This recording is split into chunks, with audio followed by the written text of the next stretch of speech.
black fatigue. It's all over my FYP page. Thank you. I am so happy that this is being brought up. And oh, by the way, for us white people that have been around the block a long time, this isn't new to us. We've been dealing with this for over 40 years. Here's my story. This is about 2015. I'm at Put-in Bay. Put-in Bay's on South Bass Island in Lake Erie. There's a bunch of bars out there. It's a great place for adults to go play. Think of Pat Daly, Mad Dog Adams. If you don't know those guys, think of Jimmy Buffett. I'm sitting on a bench on Delaware waiting for my wife, who's in a shop shopping. And at the time, the traffic is two ways. And I think I witnessed why it is no longer two ways. It's a Saturday afternoon. The island is packed. The traffic is bumper to bumper. These two guys going in opposite directions decide to stop and have a chat. Not for a couple seconds, not for a couple minutes, but I think it was around 10 minutes before people started to threaten them. But around the 5-minute mark, I'm just sitting there with my arms folded, just shaking my head. And I hear this voice. This is what's holding us back. This is why we're hated. Probably from a black. And I turned around to see who had said it, and it was a black couple about my age. Yep. And then he looked directly at me and said, 30 years ago, I'd go down there, grab those idiots by their dreadlocks, and teach them a lesson their fathers. And guess what? Today, the YNs, they don't play no games. They will probably beat the crap out of you and then justify it and say that you was in their business and that you had no reason to be over there trying to have a conversation with them in the first place, even though they were stopping traffic for well over 10 minutes. But this right here just proves that we not all the same. And just because there's a demographic of us that embarrass us does not mean that black people have black fatigue the same way that white people have black fatigue. Never did. And I looked at him and went, 30 years ago, I'd have been right there with you. I have hated this type of behavior my entire life. I've never gotten it. How self-centered do you have to have no respect for any other human being? It's all about you. These are the people I've spent my life avoiding. But I had never thought about it from the black community side.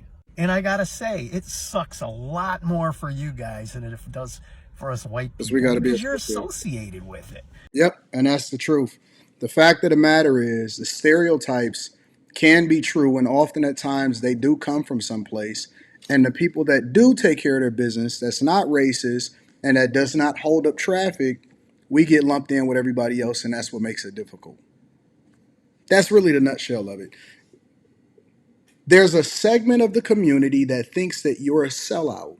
If you stand on business and you say, hey, we need to do things the right way, it's not a white thing, it's not a black thing, it's just the right thing to do. And then all of a sudden, you're a sellout. You get called every single name in the book. They say that you are, I didn't heard it all. I've personally heard it all. If you take care of your business, if you speak proper English, you must be white or you speak white. We gotta talk like this and that and all of that type of stuff. And we gotta make sure that we can't read. It's funny because when I was coming up, and initially when I was in public school before my father put me in private schools for 2 years during middle school so that I can get my act together. And that's what happens when you have a strong father in your life. Right was wrong and wrong was right. Like they teased the smart kid. He was problematic. And it wasn't until I went into this environment and I was corrected by the staff, which my parents supported them correcting me. And then they corrected me when I got home. It wasn't until then that they said that, hey, listen, you're not going to tease other people. You're not going to bully. And you're the one that's stupid if you don't get yourself together. And it was around that time, and I didn't really catch all of the lessons until after I left that school and then went back to public school, which I did go to a great public school after that. But it wasn't until after that that I realized, wait a minute, we don't all have to be in the same bucket. We don't all have to be in the same space. We all are not alike. And just because we have the same pigmentation in our skin doesn't necessarily mean that I have to act like you do or you. And we can ascend to the top of corporate America, and we can build businesses without saying that you got to support a black business. It can be great just based off of great customer service and phenomenal products or whatever that is that you give into the public. But unfortunately,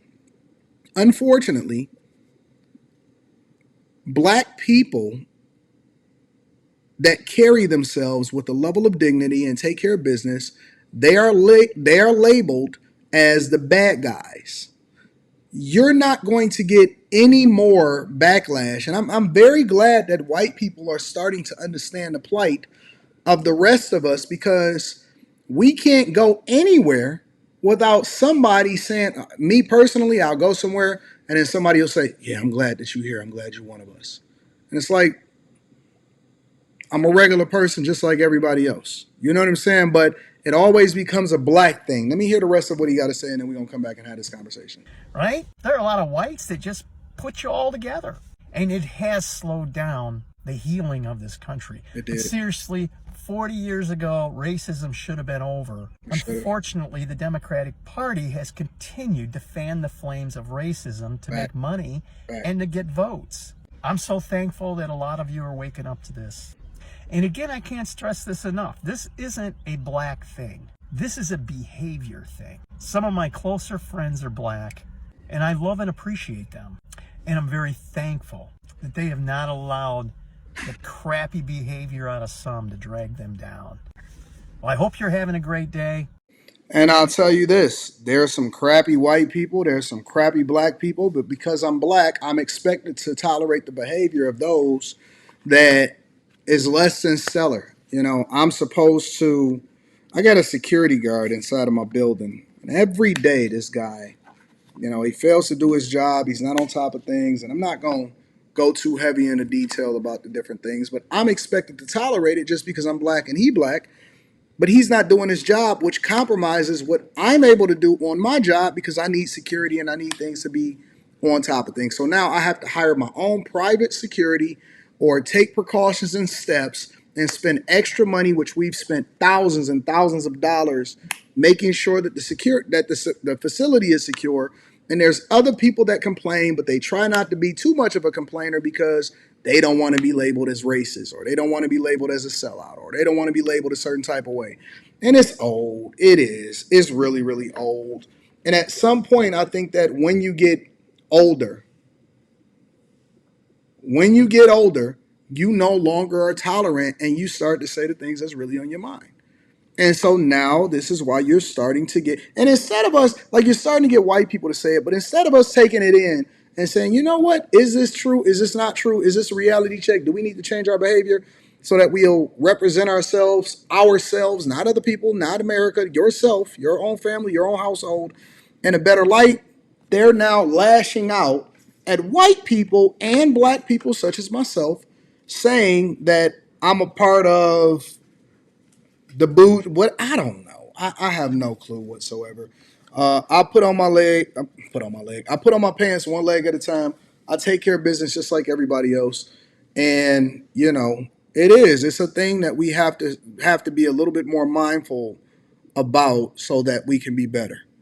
But the first thing that we have to do is we got to have a conversation. The second thing that we have to do is we have to admit that it is a problem. And then the third thing that we have to do is hold ourselves accountable as a result of it.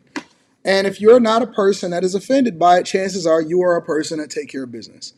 But the hit dogs holler, and that's usually how you can identify the people that's the bad actors.